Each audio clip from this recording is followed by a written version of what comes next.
एक बार की बात है। एक लड़का स्कूल की छुट्टियों में अपने दादा से मिलने के लिए गांव आया। वो अपने दादाजी के साथ गांव घूमता और खेतों में काम करने के लिए भी जाता। एक दिन वह लड़का अपने दादाजी के साथ खेत में काम करने के लिए गया हुआ था।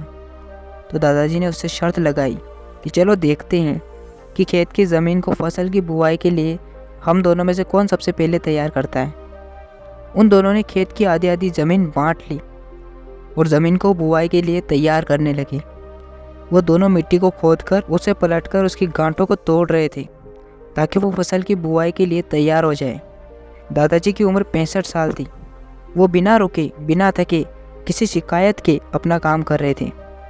लेकिन वो लड़का जिसकी उम्र 17 साल थी, वो अपने काम में बहुत शिकायत कर रहा था।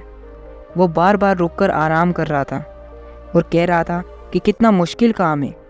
लेकिन उसके दादाजी बिना रुके और बिना थके काम कर रहे थे। फिर जब शाम हो गई तो लड़के ने देखा कि दादाजी ने अपने हिस्से की सारी ज़मीन तैयार कर ली थी, लेकिन उसके हिस्से की ज़मीन में अभी आधी ज़मीन का भी काम पूरा नहीं हुआ था। वो लड़का बहुत हैरान हो गया कि दादाजी ने इस उम्र में भी उससे ज़्यादा काम कैसे कर लिया। वो दादाजी के पास गया और उनसे पूछा कि आपने इतनी उम्र में इतना काम कैसे कर लिया।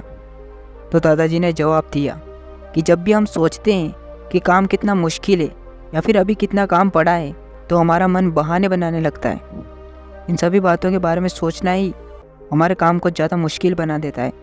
इसलिए समझदारी इसी में है कि हमें अपने तय किए हुए काम के बारे में ज़्यादा सोचना नहीं चाहिए, उस काम को करते ही रहना चाहिए। यदि हम तय किए हुए काम के बारे में ज़्यादा सोचते हैं तो वो काम हमें बहुत ज़्यादा कठिन लगते हैं। इसलिए हमें अपने काम के बारे में ज़्यादा सोचना नहीं चाहिए, बल्कि उसे शुरू करके ख़त्म कर देना चाहिए।